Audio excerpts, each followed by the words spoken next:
new LinkedIn Hiring Pro can't undo your last hire, the no-show. Who set you back because they didn't show up on day one, or day two, or ever again. And now your product launch is delayed because you're talking to alien abduction podcasters to track them down.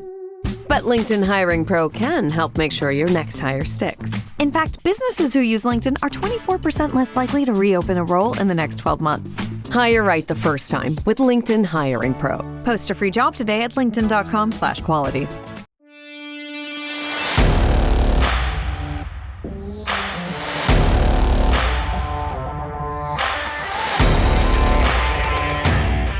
How does a quarterback read an option route? How does he read whether a guy's going to sit down or break in? And so going back to our other principles of we want to be really rhythmic and really on time. And so what we've gotten to is we just tell him, hey, your 0 read is to the hitch and your 1 read is to the in. So we're reading the same player twice. We're reading it as almost 2 separate routes, but really then our quarterback can still be in rhythm to either throw if he sits down or be in rhythm if he breaks in as well. Welcome to Season 4 of the Passing Lab, part of the Coaching Coordinator Network. If you're passionate about building a more efficient and explosive passing game, you're in the right place. In every episode of the Passing Lab, host Josh Herring sits down with some of the best offensive minds in football to break down the systems, concepts, and coaching details behind their success. Before we get started, I want to invite you to join us at the Passing Lab Virtual Clinic, which is now on demand. We've brought together some of the top passing game high school football coaches for more than 20 hours of on-demand presentations covering quarterback play, progression systems, route concepts, protections, RPOs, game planning, and offensive structure. You can register at smartclinics.coachandcoordinator.com/thepassinglab or click the link in the show notes. Our first guest of Season 4 is Colin Duling, the offensive coordinator and quarterbacks coach at Bethel University. Over the last 3 seasons, Colin's offenses have averaged more than 50 points per game, and he's earned Regional Offensive Coordinator of the Year honors at 2 different programs. In 2025, he was also named a finalist for the Football Scoop Division III Coordinator of the Year. In this conversation, Colin explains how he simplified the RPO system, how Bethel uses pass-run options to take pressure off the offensive line, and how rhythmic progression reads help quarterbacks play fast and get the ball out on time. We also dive into his highly productive crossing route package, option route teaching, formational creativity, tempo, and the philosophy of making the offense simple for the players while creating constant problems for the defense. So let's get into it.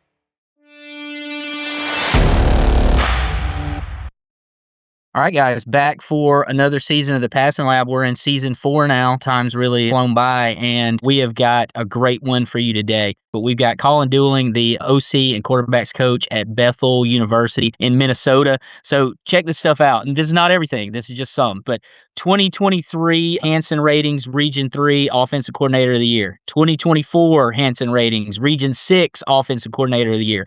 2 different schools. 2025 Football Scoop, a D3 Coordinator of the Year finalist. 2023 54 points per game. 2024 50, 2025 51. I was just looking on the post-playoff scoring, number 1 in D3. I was just on the NCAA website. You guys can fact check me. It's true. It's awesome. Elite 8 the last 2 seasons. And I was telling Colin, on a personal note, I watch a lot of passing game stuff, try and stay up on the newest things. Definitely one of the best clinic speakers that I've heard this offseason. There's some stuff out there. If you're on Glacier Drive, you can check out some of his talks. But unbelievable offensive mind, cool, unique system. Coach, thank you for being here. Yeah, thanks for having me, Josh. I'm really excited to chat with you guys. So let's start with, for people that aren't familiar with you, just talk to us a little bit about your background and kind of how you got to where you're at in coaching. Yeah. So kind of Cliff Notes version. I got kind of my start coaching at Southwest Minnesota State Division II school up in Minnesota. I worked for a guy named Corey Sauter, who was an NFL backup for a long time and a really, really good offensive mind, and just learned a ton. I had no idea what I was getting myself into getting into coaching, right? And so learned a ton about what it looks like to be a coach, how to carry yourself. And then two, the communication piece was big there. I was our signaler at that school. And so I learned a lot about communication, which is huge for us. So the way we communicate is really important. Just how we communicate plays in and keeping things simple for guys. wise and stuff. And so that really kind of got my brain started on thinking about, man, if I do this someday, how am I going to run it? From there, I went to Northern Illinois University, so got a taste of the FBS level for 2 years. Worked for Coach Rod Carey while he was there, and had an opportunity to work and learn from a ton of really really good coaches during that time. And then got my first full-time job at Berry College down in Georgia. Was there for 7 years. The first 4 as the quarterbacks coach, and then the last 3 as the offensive coordinator before coming up here to Bethel for the last 2 seasons and being the OC up here. So a ton of different really, really good coaches. Coach Kincheski at Berry was a huge influence on me, gave me my first full-time job, and then promoted me to offensive coordinator there, which was something he didn't have to do, but was loyal to a guy who had been on staff, and then kind of let me grow through some things. Because I would say the first year wasn't the prettiest year, trying to kind of figure out that job and everything. So just a ton of people that I'm grateful for, and a ton of good influences that I've had during my career so far. One of the things I love about these guys, especially at a smaller college level, you guys are doing some of the best stuff in ball schematically. You deal with a lot. You've got to develop players in a way that even, now is sort of going away in college. I know you still have to deal with portal things, but like you guys still, you have guys that are for longer. I just think you're doing some really innovative stuff. Schematically, from just watching you guys, you do some innovative things. It's really cool. I don't think everybody's doing what you're doing. Schematic influences, how have you sort of developed your system? What are the things that you've kind of pulled from and stolen from and research that have kind of made this unique thing that you've got going on at Bethel what it is? I would say probably one of the big mistakes I made early on as an offense coordinator was I want to do everything. It was like if I saw a cool play on Twitter, I was like, oh, we're going to do this, right? So I had this playbook that was full of a bunch of different things that weren't really connected, right? And I took stuff from all the places I had been, all the offenses I had been a part of, and just kind of had this giant playbook of just, a ton of stuff, and we weren't really good at any of it. And so kind of this was about halfway through my second year being an offensive coordinator. I really got interested in the wide split Braille system, was just kind of a cool Tennessee. I think that might have been Coach Heupel's first year at Tennessee, and they were ripping, and it was like, man, this is just really cool stuff. And so I dove into that offense that off season, got all their film, studied through that, really trying to teach it to myself. I didn't have anybody who was guiding me. I'm just trying to watch all their plays, break down their film, figure out what are they trying to do. And then from there, that led into looking at other levels. So I went down to the FCS level and was like, well, Incarnate Word averaged like 50 plus points a game that year. Fordham, which, was kind of out of nowhere, averaged almost the same amount. So it's like, I ended up looking at those teams, and it's like, they all kind of ran similar systems, and you could kind of feel these trends. It's like, okay, well, if multiple people at different levels are able to do this, with different skill levels, it's not like you have to have one certain skill type, right? Can we do this with different players and mold them to where we're at? And so I really studied those schools hard and learned a ton about, just what they were doing. So it kind of started, I would say, with the training wheels on from that system. And then over the last 4 years, now we've just expanded into really putting our own twist on it, right? So now, those offenses are probably less diverse formationally than what we are. We're really more formationally diverse here. We do a ton of shifts, trades, motions, stacks, all that kind of stuff, the tempo piece. And so those would probably be the biggest influences, I would say. And then just kind of, again, putting your own spin on it after you kind of learn what other people are doing, if that makes sense. Yeah, that's very cool. When you look at some of the guys that are being most innovative, it's that journey of like, I've got to do this myself. I'm not part of like the secret society where I'm going to, do a paint my number system. Yeah. So that's really cool. Well, let's dive into the stuff that everybody gets excited about, the scheme. But I really like your philosophy. I've heard you talk about RPOs, and there's so many schools of thought out there, and there's so many people that have kind of gone to this really rigid system. There's pre and post snap ideas, and I'm going to read this guy pre, this guy post, and there's all these things.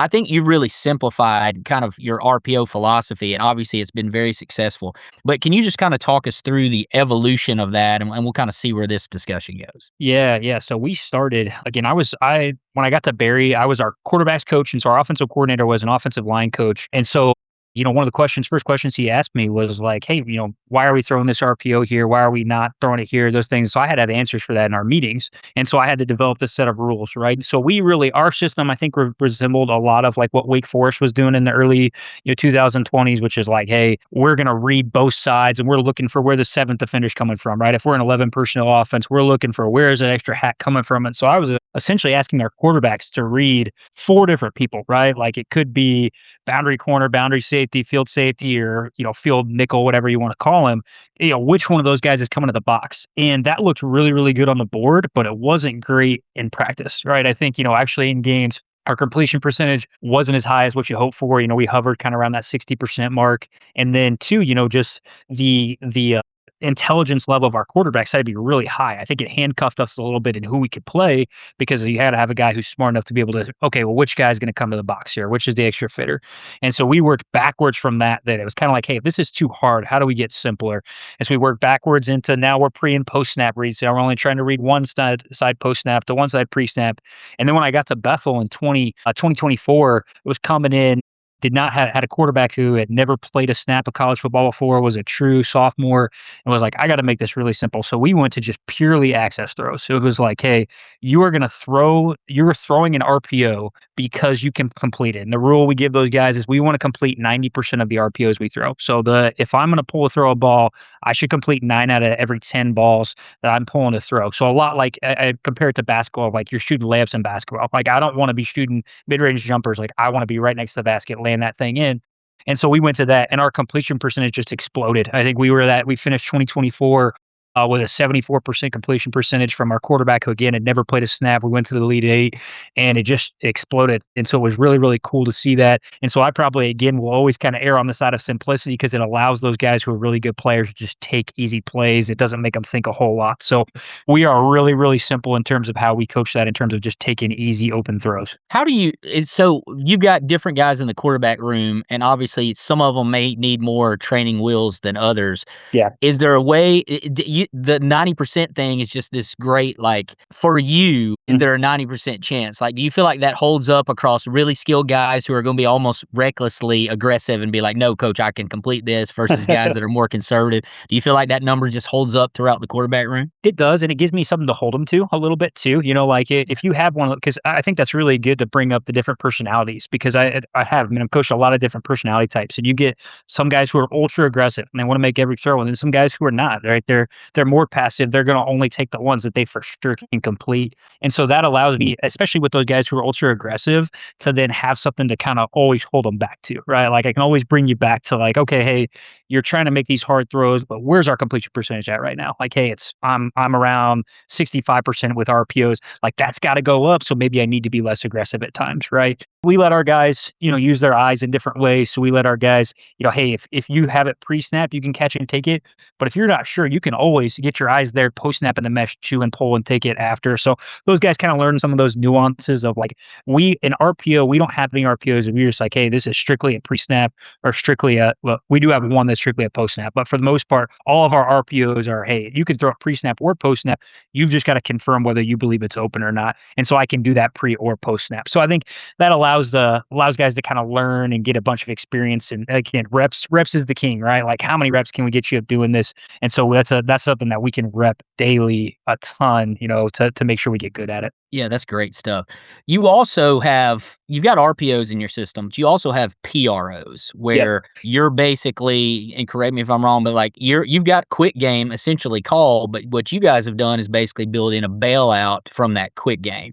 And so I think it's really cool, really innovative. Let's just sort of talk through that. And I may have some piggyback questions, but just sort of talk us through how you view pass run options as opposed to RPOs. Yeah. So that really came from just protection, really, more than anything else. It was like, how do we take some stuff off our offensive lineman's plate? Because we weren't throwing a ton of quick game, but we were carrying quick game protection. It's like, well, why not just pair this with run concepts that we already use and then not have to worry about teaching them a quick game protection that we're using 3 times a game? Now, we're pairing it. Let's say we run ISO and we're going to pair it with ISO. We already run ISO 10 times a game. Now we're running it 15 times a game, or 13 times or whatever it is, depending on how many times we're calling that. So that was really where that thought came from. In terms of how we teach that to the quarterback. So for RPOs, we teach him like, hey, you're throwing this because it is open. If not, we're handing the football off. So anytime you're going to defer to that handoff. If you don't think you can complete the ball, hand off. So we end up handing off more of those balls than we end up throwing. With a PRO, I want to flip that quarterback's mentality. I want him to now think like, hey, I am hunting throws. Now you can be a little bit more aggressive because we are trying to throw the ball. And then if it's not there, now we're going to run the football. And typically it's a Q run for us that we follow up. So let's say we're going to run like double slants. So we're running double slants. Hey, I'm going to catch. I'm going to look at my double slant, not there. Now I'm going to go run the run as the quarterback standpoint. So typically that kind of almost, again, flips his mindset to now I can hunt those completions and be a little bit more aggressive in those situations. Do you feel like because you guys are so multiple in motion shift and formation that you find like just the formation distribution, just getting guys uncovered pre-snap for a lot of these PROs where, guys are even having trouble getting lined up and you're just getting easy access throws? Like, has that contributed to how many easy throws you guys are getting in games? Yeah, I think so. I think for us, we kind of reverse engineered it in terms of our plays now are pretty simple. Like when we are going to diagram a play on a board, it doesn't take long for our guys to be able to understand, hey, what are we trying to accomplish out of this play and what's my progression here and those things. What we're able to do is now dress that up in a bunch of different ways that defense is scrambling. And so now we can just, like you said, create these easy open bubbles that our quarterbacks can attack and our receivers can attack. And so that kind of, I think, puts the the hard part back on my shoulders and lets me kind of be creative and kind of do some of the work, and then lets those guys go play with freedom and confidence on Saturdays. Because at the end of the day, like I want our guys playing fast. I don't want you sitting back there going like, now is it cover 2? Is it cover 3? Is it man? Like what do I think it is here? And now I'm kind of paralyzed and I'm not really sure, right? I want our guys just, hey, play fast, go take open space as much as we possibly can. Yeah, I think that's so good. I think with the constant, argument people have about simplicity and complexity and putting it on it can be simple for the kids and look complicated, and it might be complicated for the coordinator, but it doesn't have to be complicated for the kids. I think that's what great systems do. Put it back on the guy that's watching film all week and is, got a mortgage rather than the kids who are trying to pass classes and do whatever else. So that's really good.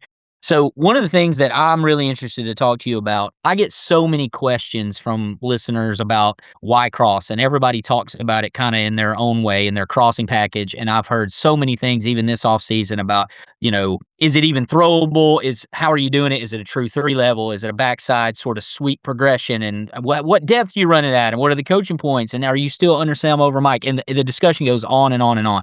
You guys are super highly efficient at your cross package. You do a million cool things with it. I think it's really unique in how you teach it. So I want to camp out on that for a little bit and just kind of talk through people how unique your package is and what you're doing with cross. And just it's super efficient. It just looks great when you watch it on film. You can tell you guys are really coached up on it. So let's camp out there for a minute. Yeah. So for us, a lot of pretty much every pass play we have in terms of actual true drop back pass, is going to be a progression read for us and a really rhythmic for our quarterbacks. Again, we're trying to spread the defense the full width of the field, right? So we want to make sure for cross, we want to attack certain parts of the field rather than. So I'll kind of start with an example that might be a little bit unique. So our crossing route, right? We don't teach under Sam over Mike because of the amount of formations that we use.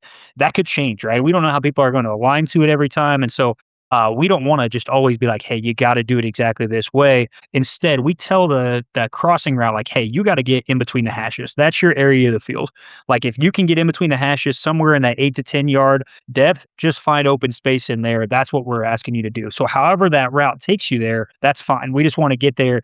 I think we kind of tell them, well, the one thing that can come up is like, well, what's timing like there? We just tell them like, hey, in a timely fashion, we want you to get there. So don't take, we're not outside releasing all the way to like the numbers and trying to pull it back in, right? So we're trying to get to the middle of the field. Our backside dig route is getting to what we call the alley, which is the area from the hash to the top of the numbers. And then we're putting somebody into what we call the sideline, which is the top of the numbers to the sideline area. So again, we're dividing the field into these different sections and we're telling the receivers, hey, we want you guys to attack these different areas. Our quarterback then kind of going back to his rhythmic cadence, like he is what we have. He has what's called a 0 read, a 1 read, a 2 read, and a 3 read.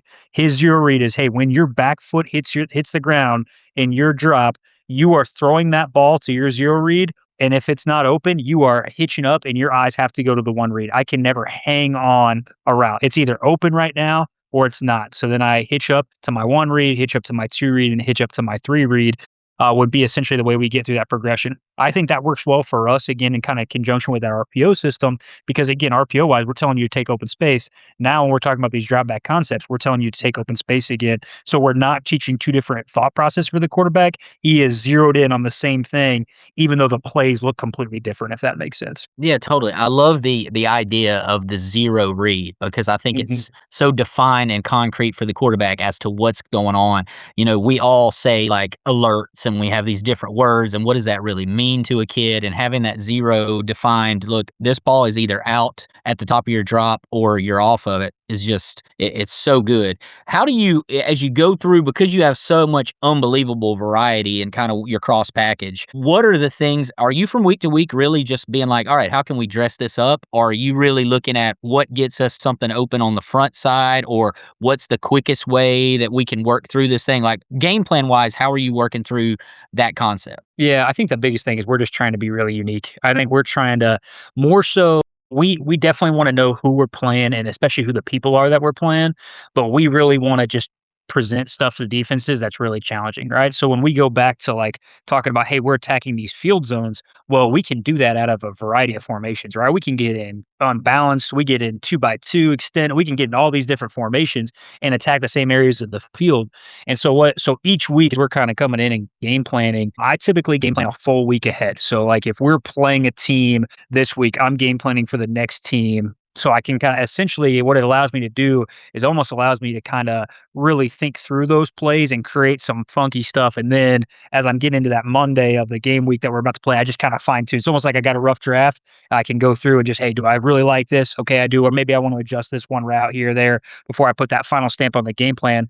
As opposed to like when I was game planning everything in one day, I felt like my creativity kind of got sucked out, about halfway through. You're on play 30 of your game plan. You're like, oh man, I'm starting to get tired, right? So that game plan a week ahead allows me to really hone in and kind of be really creative in that process. But again, to kind of answer your question, yeah, I think our ability to be multiple with the concept and present it a million different ways and just be really unique is kind of what we want to hang our hat on. Yeah, that's really good. When you're getting these sweep or scan progressions, these pure progression things, how are you working a quarterback like in practice drill wise with this? I've seen some of your drills; they're very good. I think, and what you're doing to like teach progressions and eye discipline, timing up with feet. Kind of talk the listeners through what you're doing with that. I think it's something anybody at the high school level can use if they figure out how to work it. Yeah, so we just take our quarterback room, which is typically about 5 guys, and we'll say, hey, if we're going to work crosser, we're going to put one guy at each spot on the field that we would work through our progression, right? So I'll put a guy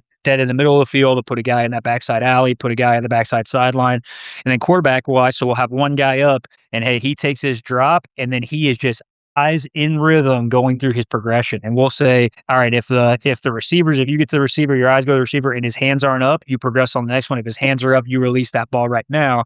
And so we really train this rhythmic cadence to our plays, right? So again, like our quarterback should be really, really good about being on time for everything. I think that's too, how do we try to avoid sacks, right? If we're outmatched up front, like if we can be on time at quarterback, then we should be in great shape of avoiding sacks too, right? So like, boom, just being really rhythmic and getting the ball out of my hands. So that's, essentially what we kind of do in Indy. And we use that for all of our plays, plays where we have some type of progression. We'll just put guys in those different areas. We'll do that same progression drill. And we just try to, again, increase the tempo and the speed that our guys are doing it with. So it's like, hey, quarterback one is up. He takes a snap, he drops back, boom, ball's out. And now I reset immediately and I do it again. And so it's like trying to keep those guys like almost mentally on edge as they're doing it, not allowing them to kind of gather themselves in between reps, really try to create almost some chaos in practice. So that way it's really simple and easy in a game. Yeah, that's a great way to get just a ton of mental reps and something guys can do in the off season. You don't have to have a ball. It's really good stuff.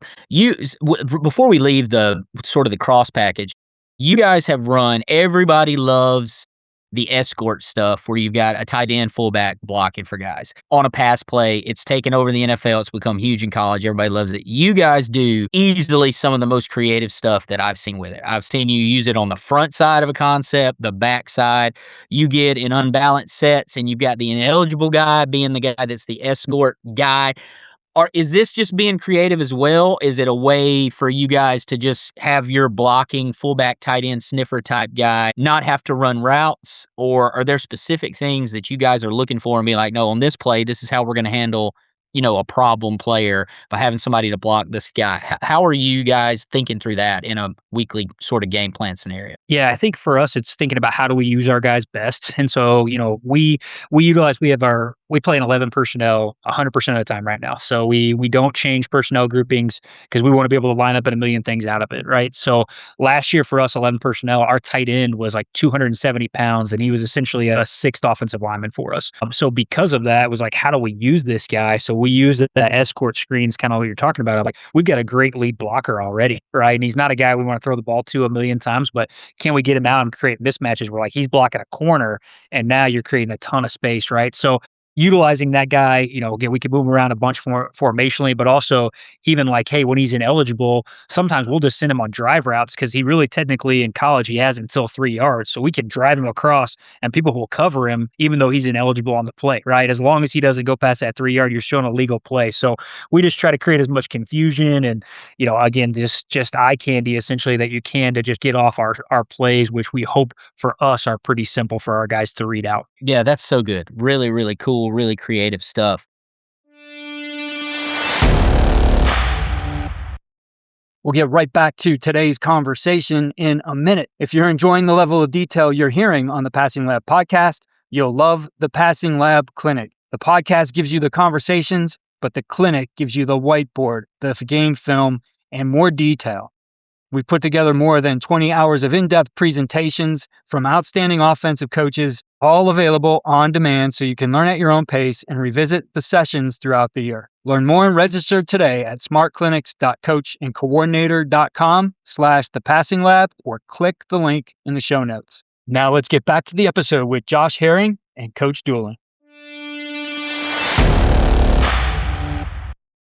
One of the things, anybody that is a longtime listener of the show knows I'm a huge option route guy. Love them. I think you guys do a really, really good job of running this particular inside option route that you guys have. And you're seeing more and more guys that are running option routes that are not three-way goes. It sort of simplifies things, and it's less of a reactionary throw almost for some quarterbacks where I either sit or break out. And now with you guys, you can sit or break in. I love it. I think it's awesome.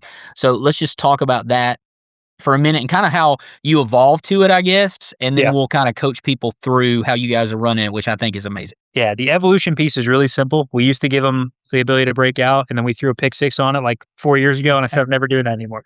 So I think, yeah, the cool part that we've evolved to with the option route is like it's an option route in the sense of it's an option for the receiver, right? He can sit down or he can break in. I think if you're kind of visualizing as you're listening to it, he can sit down at 5 yards like a hitch, or he can break in on a square in. The only coaching point we really give that guy is we say, hey, if you're covered, break in. If you're open, sit it down. And you have to be decisive. If it's gray, like be decisive one way or the other. Don't be in between. So that's really like I can give them that coaching point, and like that's what we're going to come back to every single time we run it for the rest of the year. There's not like secret sauce after that. It's like that is what we're doing. At quarterback, the cool part, because this was always the hard part, right? Is like, how does a quarterback read an option route? How does he read whether a guy's going to sit down or break in? And so going back to our other principles of we want to be really rhythmic and really on time.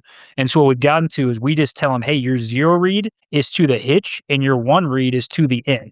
So we're reading the same player twice. We're reading it as almost two separate routes, but really then our quarterback can still be in rhythm to either throw if he sits down or be in rhythm if he breaks in as well. If you guys can kind of picture that. So again, our quarterback is going to give his play fake. He's going to get to his zero read and he is thinking, hey, I'm throwing that in. And so if the receiver runs the in and he loves it, take it. So if the receiver runs the hitch and it's covered, he's still going to set to the end even though nobody's running it. And then he's getting to his 2 and his 3 read on the play. So it keeps us in that rhythm every single time of being able to really treat that play, even though it's option for the receiver. For the quarterback, it's still just a sweep progression read like we would on any other play. So when he comes off, first of all, that is an amazing coaching point. Like the 0-1 thing, and like that's something that I wish that I'm stealing and I wish I'd had 10 years ago in dealing with these guys. It's so good. How on the backside, what are you working to get his eyes to that matches up with the in-breaking option route on the front side? Yeah, so the backside of the play is actually the same as what Y cross is. So for us, the last 2 reads of Y cross are a dig on the backside. I know some people run a curl. We just run it as a dig.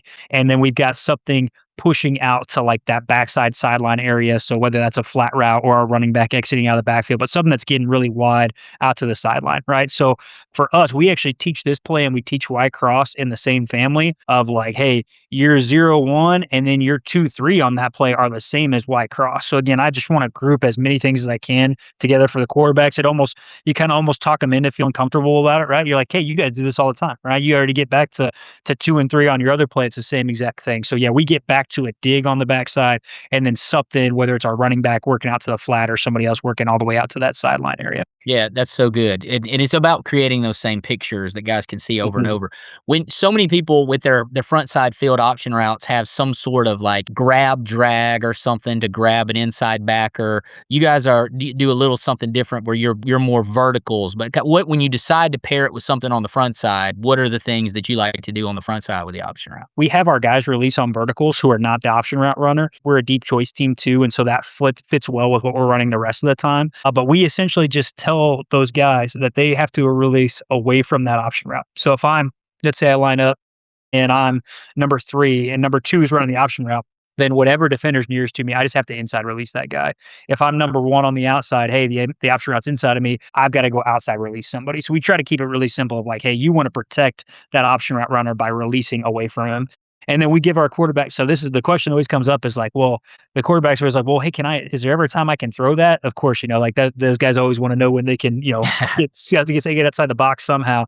And we just tell them like, hey, you can alert one of those if it is wide open. And if you throw it, I'll tip my cap to you. And if you throw it, it's a bad decision, then you're going to be in trouble for that. So we may be throwing those once or twice over the course of the years just because somebody left them wide open. But for the most part, we're sticking to our progression. Yeah, so good. Really good stuff. And you get it cleans things up sometimes for that option runner also. I love doing that on the front side. Because you guys do so much unbalanced and so much formation variation, one of the things that I hear guys question all the time about teams that do that is like, how does that fit in with pass pro week to week? And how do I make sure that I'm not getting in an unsound situation when I'm trying to disguise all these unbalanced runs I'm doing and now I'm going to throw? For you guys, is that a pretty simple thing? Your protection, it's not really an issue. You've just got to sort of know because of how rhythmic your passing game is, you're just getting the ball out for the most part? Or is that something you have to worry about when you game plan these unbalanced sets that you guys are in? Yeah, almost the only time that ever becomes an issue is just, when people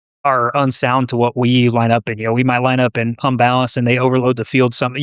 That's what their calls told them to do. So I would say maybe once or twice a year we get something like that. But for the most part, because we're so multiple formationally, again, from running and from passing standpoint, we can be really multiple across the board throughout the course of an entire game. We tend to base people up a lot, right? Like defenses are going to play more the calls they feel the most comfortable with. So I think we sell to the offensive linemen like, hey guys, we're taking pressure off of you because now defenses can't just game plan up these exotic looks that you have to see all the time versus you might not know what's coming. I think that is, sometimes uncomfortable, especially for offensive line coaches of like, hey, I don't know exactly what I'm going to see every week. But for the most part, you're going to see people who are kind of passive at times because they're not exactly sure what's going on or, how they're supposed to align and stuff. And so you're not getting that same speed up blitz as you would as if we were huddling and walking to the line and 2x2 and letting somebody, kind of game plan us up, if that makes sense. So we really haven't had many issues. I think we gave up 10 sacks total last year in 13 games. And so we've been pretty good at protecting our quarterback too. And I think, again, going back to what I said earlier, the rhythmic passing has been big for us too, just in terms of our quarterback can keep us out of bad situations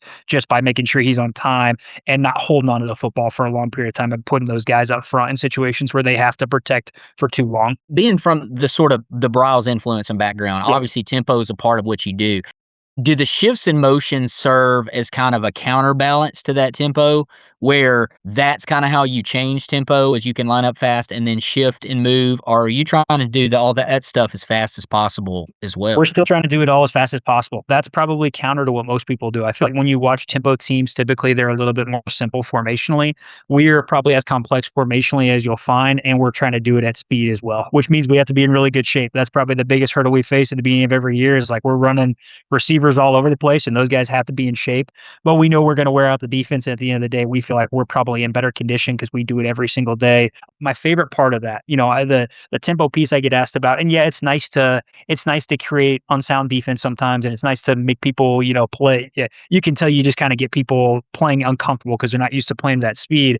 But my favorite part is just that we can practice at that speed, and that keeps kids so much more engaged during practice. When we were more practicing at a slower speed and a slower tempo, I felt like, sometimes it's hard to just keep guys' attention for 2 hours or whatever. We didn't have a practice last year that was over an hour and 20 minutes here because everything we're doing is so fast. We can get all of our reps. We're getting the same amount of reps we were getting in 2 hours. We're just doing it faster. And now our guys are just locked in and engaged the entire time. If they're not, they're going to get left behind, right? And so they have to be locked in. I think that helps us practice better, which ultimately helps us play better on Saturdays. Yeah, that's great stuff. When you're fast anyway, and then you're fast and shift in motion, like that's truly a defense's nightmare. I mean, it's tough no matter what, the mixing of tempos, but when you can do all that stuff at speed, man, it takes a lot of work on you guys on your end, but man, it looks great when it's rolling for sure. We're getting close to the end. One thing, you can lack transparency as much as you want on this because it's uncomfortable. Okay. As a quarterback coach in college, like we all sort of know where we're at with quarterbacks, and we've got 24-year-olds that are lighting it up, and everything's changed. But from a college quarterback coach perspective, has anything changed in what you're looking for in high school quarterbacks, or is it still what it's always been? Has something changed in like how you view that position and what you want guys to be able to do coming out of high school? Like, what are the characteristics that you guys are looking for in quarterbacks? Yeah, I think the biggest thing for me is I look for guys who are, number one, from a mental makeup standpoint, I want guys who are competitive. I think I know probably a lot of people say that, but that's really important of just, like if that guy lacks some competitiveness, that's going to be tough for you to win and overcome that. If that guy's kind of okay with, from a standpoint of like your offense is gonna feed off of that guy, and he's kind of just okay with things not going right sometimes, then that's a problem. Versus like I love the guys who are fiery competitors of like, hey, if it's not going well, like I don't necessarily have to get into them. Like they're already into our offense of like, hey guys, this isn't good enough, right? So I really like that. From a skill perspective, like I look for guys who are athletic. Like, are you? I think with the modern game, like, can you run, jump, move, like, or are you kind of a little bit more stiff and not able to move as well, those types of things. I just think of those guys who are athletic, like we can develop you. We can kind of hone, take those traits that you already have and be able to apply it to our system and those types of things. So I feel like, yeah, that's probably the biggest thing. We look for guys who are competitive and athletic, and we like guys who play multiple sports. I think like our quarterback right now is the all-time leading scorer at his high school in basketball, right? And so he's great when it comes to kind of running our system of distributing the ball where it needs to go. He kind of already has some of those traits, but I don't know if that's changed as much as maybe I've just changed in terms of how I view that stuff, but maybe at our level hasn't trickled down quite as much to where we're looking, for stuff that's too different than we were, 4 or 5 years ago. Right. Yeah. No, I think that's really helpful. I think that's one of the things for guys that are quarterback coaches out there. There's so much new information and so many people are worried about it. But I think in a lot of ways, the things that we've always wanted in quarterbacks are what we still want. It just sometimes it takes a little bit longer for some of these guys they're getting later offers, and you've got to deal with the portal and all that stuff. But I think that's really good. And you always want those dual sport guys, shortstops and basketball players, point guards that they can play quarterback typically pretty well. Yeah. So that's really good. So as we're getting kind of towards the end, we get to some stuff more about you. It's our famous 3 questions or 2 questions. Depending on what season it is, people get mad. I tried to get rid of this for a season, and the feedback was very negative, Colin.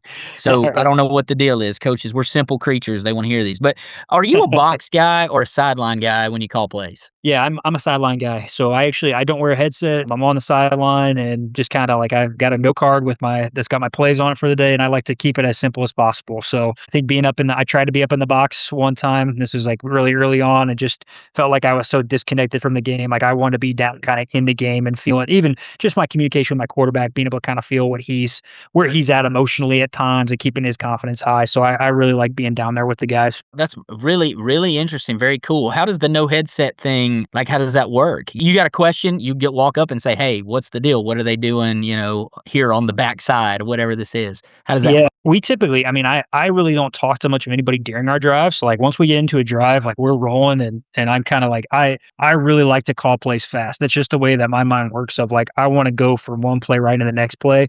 And so we don't have really hardly any communication. We actually went to the no headset thing because we had our headsets go down at a game one time.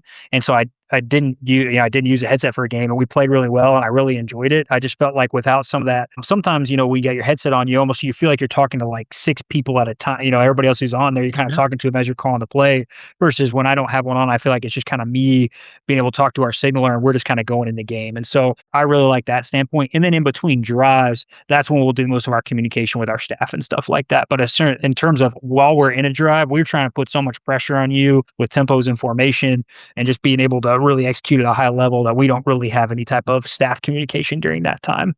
The head coach communication is probably the one thing that we like. Our head coach is awesome here. Coach McElroy has done a great job. He just kind of stands near me. We're having to go for it on 4th down. Sometimes I'm like, hey, are we going for it? It's like, well, it's like if you were in a headset, I could have told you a while ago that we were going for it. But no, other than that, that's the only issue we ever run into. I guess now we're getting the in-helmet communication this year at our level. I think for us, we've kind of decided I don't think we're going to change anything. I think we're just going to roll the same way we normally do and not worry about too much of that stuff at this point. So, yeah. I love it. I think talking to several college guys, that's become sort of an area of controversy because a lot of guys feel like it's actually screwed up their operation when they felt like it was going to be a lot better. So interesting. That's very cool. So you're not a non-headset guy. Are you a hat on the sideline guy? Are you you're letting it, you got nice hair, you're letting it flow freely in Minnesota? Yeah, I got told, I remember like this is like 15 years ago, but I wore a hat to a class one time in college and one of my friends was like, hey, you're just not a hat guy, are you? So I've never been a hat guy since then. I guess hats are my thing.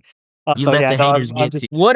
What about, do you have in your pregame routine, do you have like a pregame, a drink of choice or, you've got some powder, whatever it is. What's your pregame routine? I'm pretty boring. I'm just a water guy. I don't drink coffee, period. I always kind of throws people for a loop. So we don't drink coffee, just pretty much water. I'll have like a sports drink every now and then, but I'm pretty big just on the water. So nothing too crazy in the pregame. I actually typically, before our game, a couple hours before our game, I'm still working on the game plan for the team that we're going to play next week. So I'm in there like kind of doing my rough draft. I'm not really even thinking about this game until I walk out to the field and I'm kind of ready to roll into that game that we're playing. So probably a lot different than other people in terms of just that side of things. So yeah, a little unique. Very cool. How do you stay warm in Minnesota not drinking coffee? I can't even fathom that. Yeah, that's a great question. I wear a lot of layers. I'm definitely notorious on our staff for wearing the most layers at practice. So I'm never a short sleeves guy. I'm always a long sleeves guy. And then when December hits, you're going to find me in about 5 layers when it comes to those playoff games. So, well, we appreciate the big work you're doing and showing people that in extreme cold weather, you can still throw the ball extremely effectively. So that myth is still out there. So we appreciate you doing God's work on that and letting people know, you can throw it in extreme cold. So that's awesome. Coach, I really appreciate you being on here. This is so good. I've already got a couple pages full of notes.